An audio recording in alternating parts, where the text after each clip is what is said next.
నమస్తే, welcome to Abhinav Bharat morning edition. నేను సుమబాల, నాతో పాటు ఉదయ్ ఉన్నారు. ఈరోజు ఎన్నికల ప్రచారానికి చివరి రోజు. ఈరోజు మరి ఆంధ్రప్రదేశ్లోని రెండు ముఖ్యమైన పేపర్లలో వచ్చిన వార్తలు ఏంటో ఒకసారి చూసేద్దాం. ముందుగా సాక్షి తీసుకున్నట్టయితే ఇందులో మంగళగిరి, పుత్తూరు, కడప ఎన్నికల సభల్లో వైఎస్ జగన్ చేసిన ప్రచారం సంబంధించి బ్యానర్ ఐటమ్ వేశారు. అది గొంతు నొక్కేస్తున్నారు అని చెప్పి. అంటే నిన్న యాక్చువల్గా హైకోర్టు నిధుల విడుదలకు ఒక రోజుకి అనుమతి ఇచ్చింది. కాకపోతే దాని మీద ఒక పార్టీ వాళ్ళు మళ్ళీ వెళ్ళడంతో దాన్ని ఆపేశారు.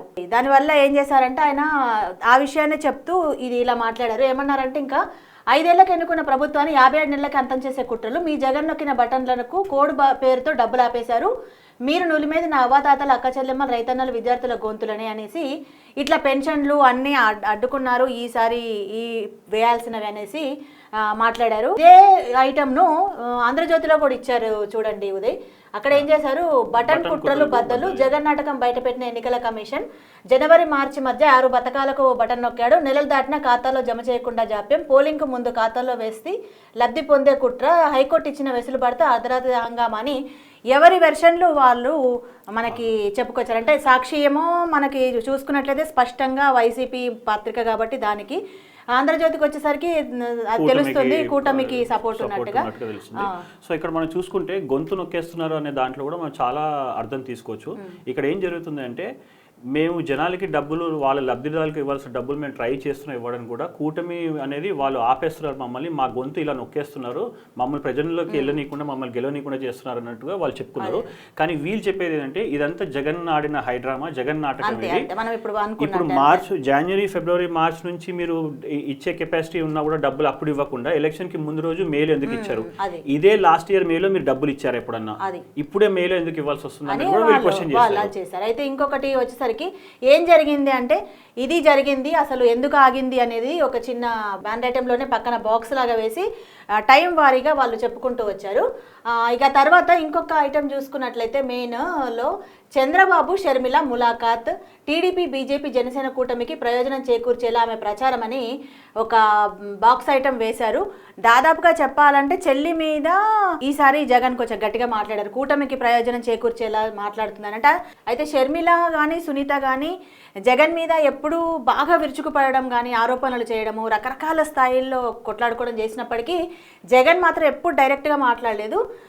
సజ్జల విషయంలో సజ్జల మాట్లాడడం కానీ, ఇంకెవరైనా వేరే వాళ్ళు మాట్లాడారు కానీ, మొన్న ఒక ఛానల్కి ఇచ్చిన ఇంటర్వ్యూలో మాత్రం ఆయన కొంచెం చెల్లెను వాళ్ళు టీడీపీ వాళ్ళు కానీ చంద్రబాబు కానీ కొంత బయట నుంచి ప్రోత్సహించామని అట్లా రెచ్చగొట్టిన మీదకి ఉసుగొలుపుతున్నారు అని చెప్పేసి మాట్లాడారు. ఇప్పుడు ఇక్కడ అదే ఐటమ్ మనం ఇక్కడ చూసుకుంటే ఎగ్జాక్ట్లీ కాంట్రాస్ట్ గా ఉంది.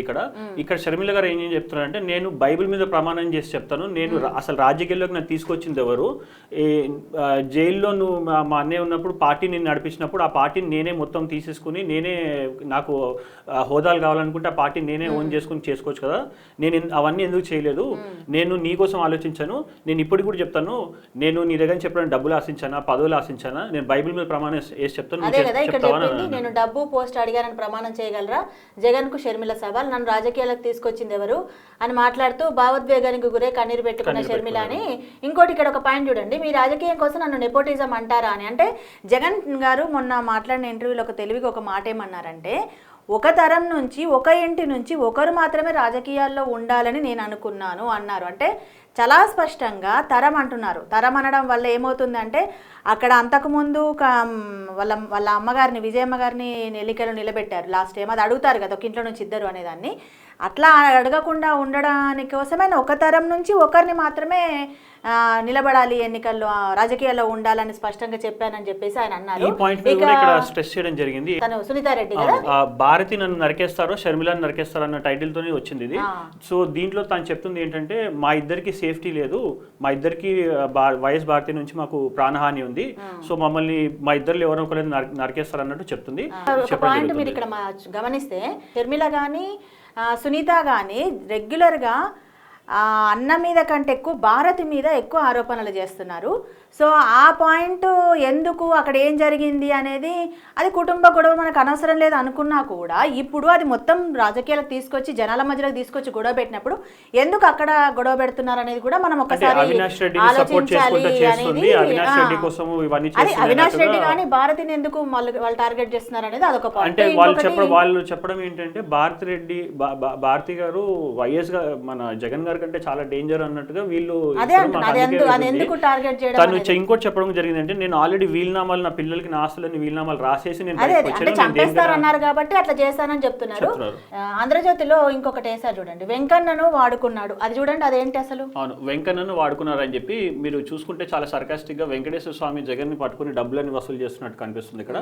అంటే తిరుమల తిరుపతి దేవస్థానానికి సంబంధించిన డబ్బులు అవన్నీ కూడా అది దేవస్థానం డెవలప్మెంట్ కి కాకుండా అవి తారుమారు అయ్యే ఆ డబ్బులు వేరే చర్చిలు బిల్డ్ చేయడానికి దానికి కూడా టైం వచ్చింది. ఇప్పుడు తిరుపతి డెవలప్ చేసే టైం వచ్చింది కాబట్టి ప్రతిపక్షాలు కంపల్సరీ మేము పాలనలోకి వస్తే టీటీడీని మేము డెవలప్ చేస్తామన్నట్టు కూడా చెప్తున్నారు. భువనేశ్వర్ గారు ఈ ఛానల్లో ఇంటర్వ్యూ ఇవ్వడం జరిగింది. అక్కడ తను చెప్పడం ఏంటంటే చంద్రబాబు ప్రజలు దేవుని చూస్తారు అని టైటిల్తో ఇవ్వడం జరిగింది. ఇక్కడ ఏంటంటే వైసీపీ ప్రభుత్వంలో ఉన్నప్పుడు మేము చాలా ఇబ్బందులు పడ్డాము. దాదాపు ఒక 200 మంది దాకా టీడీపీ కార్యకర్తలు కూడా చనిపోవడం జరిగింది. చాలా అన్యాయం జరిగింది మాకు. ఈ అన్నిటికీ అడ్డుకట్టు వేస్తూ ఈసారి ప్రభుత్వం నడిపించేది చంద్రబాబు నాయుడు గారు. భువనేశ్వర్ గారి గురించి చెప్పుకుంటే ఇంకోటి ఏంటంటే ఆవిడ అసలు ఎప్పుడు బయటికి రాలేదు ఇప్పటి వరకు కూడా. ఇన్నేళ్లలో తండ్రి ఉన్న రాజకీయాల్లో ఇంకేదన్నా చంద్రబాబు గారు మొన్న అరెస్ట్ అయ్యి జైలుకి వెళ్ళిన సమయంలో మాత్రం ఆవిడ బయటకు వచ్చి తన గలం వినిపిస్తున్నారు. కొంచెం ఈ మధ్యకాలం కొంచెం బాగా రాజకీయాల మీద పట్టు సాధిస్తూ కొంచెం షైన్ అవుతున్నట్టుగా కూడా మనకు ఆవిడ కనిపిస్తున్నారు. ఇక సాక్షిలో ఇంకొక మెయిన్ ఐటమ్ విషయానికి వచ్చేసరికి బాబు బార్ కోడ్ కుట్ర అని ఒకటి వేశారండి. ఇందులో యాప్ పేరుతో ఎన్నికల అక్రమాలకు బరితెగింపు, 1000 కోట్లతో ఓట్ల కొనుగోలుకు సిద్ధం, అధికారంలో ఉండగా ప్రజా సాధికార సర్వే పేరుతో డేటా చౌర్యం, ఇప్పుడు యాప్లో ఓటర్ల సమగ్ర సమాచారం, ఓటర్ల స్లిప్లతో ప్రత్యేక బార్కోడ్ ఉన్న కరపత్రాల పంపిణీ, బార్కోడ్ స్కాన్ చేయగానే హైదరాబాద్ నుంచి డిజిటల్ చెల్లింపులు అని ఇట్లా దీనికోసం 3 అంచెల వ్యవస్థ ఏర్పాటు అనేది ఇక్కడ ఉన్న ఓటర్ల కోసం అక్కడ నుంచే వాళ్ళు పనిచేస్తున్నారు. ఏంటంటే బాబు గారు ఒక సెంట్రల్ కమాండ్ సెంటర్ హైదరాబాద్ లో పెట్టుకుని అక్కడ బార్ కోడ్ ని స్కాన్ చేస్తే ఇక్కడ హైదరాబాద్ నుంచి వాళ్ళకి డిజిటల్ పేమెంట్స్ వచ్చేస్తాయి, ఎవరి డబ్బులు వాళ్ళకి వెళ్ళిపోతున్నాయి. ఇలా బాబు గారు ఎవరు తెలియకుండా డబ్బులు పంచుకుంటున్నారు జనాలందరికీ ఎలక్షన్లు గెలవాలి. అయితే ఇక్కడ ఇంకోటి మనము చెప్పుకోవాల్సింది ఏంటంటే ఇప్పుడు ఏపీకి సంబంధించి దాదాపు నిర్ణయాత్మకమైన ఓట్లు అక్కడి నుంచి వచ్చి ఇక్కడ పనిచేసుకుంటున్న వాళ్ళు కానివ్వండి, వాచ్మెన్లుగా ఇండ్లలో పనిచేసుకునే వాళ్ళుగా, చిన్న చిన్న పనులు చేసుకునే వాళ్ళుగా, ఉద్యోగులు ఉన్న వాళ్ళు దాదాపు 5-6 లక్షల మంది దాకా ఉన్నారు. వీళ్ళందరూ నిర్ణయాత్మక ఓట్లు అవుతాయి వీళ్ళవి. కాబట్టి ఏం చేస్తున్నారంటే వైసీపీ కానివ్వండి, కూటమి కానివ్వండి, బస్సులు పెట్టి మరి ఇక్కడ నుంచి తరలిస్తున్నారు. ఇవాళ రేపు చాలా బస్సులు అసలు మంచి బస్సులు పెట్టి తరలిస్తున్నారు. అదే కేజ్రీవాల్ కు ప్రచార బెయిల్ అంటే ఈ లిక్కర్ స్కామ్ లో అరెస్ట్ అయిన కేజ్రీవాల్ కు ఆయనకు ప్రచారం చేసుకోవడానికి అంటే ఢిల్లీలో ఎలక్షన్స్ కి సంబంధించి అర్జన్ కుంభకోణానికి సంబంధించిన మనీ లాండరింగ్ కేసు అరెస్ట్ అయిన ఢిల్లీ సీఎం అరవింద్ కేజ్రీవాల్ కు ఊరట లభించింది. ఆయనకు జూన్ 1వ తేదీ వరకు సుప్రీంకోర్టు మధ్యంతర బెయిల్ మంజూరు చేసింది. జూన్ 2వ తిరిగి తిహార్ జైలు అధికారులు అయితే లొంగిపోవాలని ఆదేశించింది. అంటే ఆయన నేరం ఇంకా రుజువు కాలేదు కాబట్టి కూడా వాళ్ళు ఇవ్వాలని లేదు. కానీ మామూలుగా అదే దాంట్లో అరెస్ట్ అయిన కవితకి ఇంకా రాలే కదా, ఆమెకు కూడా నేరం ఏం రుజువు కాలే కదా. కవిత ఎప్పటి నుంచో అడుగుతుంది కానీ ఆమెకి రాలే, కానీ తనకి మాత్రం బెయిల్ రావడం ఒక ముఖ్యమైన అంశంగా. ఇది మోదీ అబద్ధాల కోరు అని చెప్పి ఒకటి హైలైట్ అయింది. ఇది ఏంటంటే ఇది సెంట్రల్ న్యూస్ కి సంబంధించింది. వేరే ఇతరత్ర కూటమి పార్టీలు సెంట్రల్ లెవెల్ ఉన్న వాళ్ళందరూ కూడా మోడీ చెప్పే అన్ని కూడా మీరు నమ్మద్దు, ఈసారి మోడీ గవర్నమెంట్ వస్తే మనం ఇంకొక 10 ఏళ్ళు వెనకాలకి వెళ్ళిపోతాం అన్నట్టు కూడా ఇక్కడ చెప్పడం జరిగింది. అయితే ఇంకొక విషయం ఏంటంటే అంటే బయట స్పెక్యులేషన్ కావచ్చు, ఇంకేదైనా కావచ్చు, కానీ నార్త్లో కొంత తగ్గింది కాబట్టి ఆయన సౌత్ మీద ఎక్కువ దృష్టి పెడుతున్నాడు అనేది కూడా ఇంకోటి అంటున్నారు. ఏదేమైనా కానీ జూన్ 4 దాటితే కానీ అసలు ఏం జరుగుతుంది అక్కడ ఎవరు వస్తారు ఇక్కడ ఎవరు వస్తారు అనేది మనకు తెలియదు. సో ఇదండి ఇవాళ పేపర్ల మార్నింగ్ ఎడిషన్కి సంబంధించిన అంశాలు. మళ్ళీ రేపటి ఎడిషన్తో మీ ముందుకు వస్తాం. నాయకులారా, మీ పనితనం మీ అధినాయకులకు తెలియజేయాలనుకుంటున్నారు. ప్రజలారా, మీ సమస్యలను మీ నాయకులకు తెలియజేయాలనుకుంటున్నారు. ప్రజా సమస్యల పరిష్కార వేదిక మీ అభినవ్ భారత్.